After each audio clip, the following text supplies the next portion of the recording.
Ako, si Domingo Zamora. Hindi ako mabuting tao. Trailer pa lang, makapanindig balahibo na. Ang mga patikim na eksena, pinusuan online. Alam ko may tinatago ka. Pinuri ang galing sa pag-arte ng mga bida. Yan ang Green Bones, official entry ng GMA Pictures sa 50th MMFF. Kayo ba, paano niyo nalalaman kung totoong nagbago na ho ang isang kriminal? Ilang linggo na lang at mapapanood na ito sa big screen. Kaya halo-halo na raw ang nararamdaman ni na Dennis Trillo at Ruru Madrid. Na-challenge daw sila sa kanilang roles. Siguro naging challenge din na kung sa Pulang Araw, nakita niyo ako doon nagsasalita ng Japanese. Dito naman meron akong ibang lengguwahe na kailangan pag-aralan. Iniba ko rin yung the way ako magsalita, kumilos, tumayo. Parang yun yung hinanap ko sa pagbuo ng character. Sa MediaCon ngayong araw, ipinakilala na rin ang iba pang cast ng pelikula gaya ni Iza Calzado, Alessandra De Rossi at Sofia Pablo. Nasa Grand Media Conference rin si GMA Network Incorporated Senior Vice President at GMA Pictures President, Attorney Annette Gozon Valdez.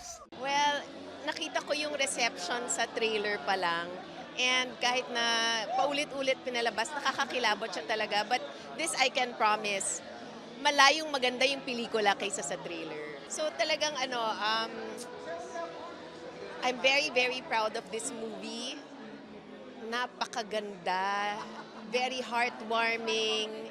Yan nga, yung parang maganda siyang panoorin during Christmas time kasi may mapupulot ka talagang aral. Naroon din sina GMA Public Affairs First Vice President and GMA Pictures Executive Vice President Nessa Valdelion at MMDA Chairman at MMFF Executive Chairman Don Artes. Speaking of Dennis Trillo, sa Pulang Araw, wala pa ring katapusan ng kanyang kasamaan bilang si Colonel Yuta Saito. Ituturo mo kung nasaan si Eduardo? O masasaksihan mo ang gagawin ng aking mga sundaro sa batang ito? Mabibigat ang eksena, gaya ng komprontasyon nila ni Tia Amalia, played by Rochelle Pangilinan.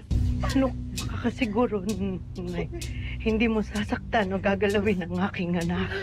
Pero off-cam, tigil muna ang laban, sayawan at kulitan muna sila.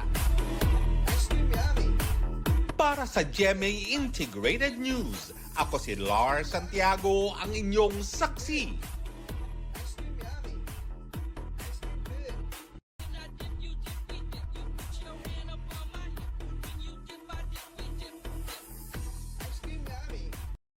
Mga kapuso, maging una sa saksi.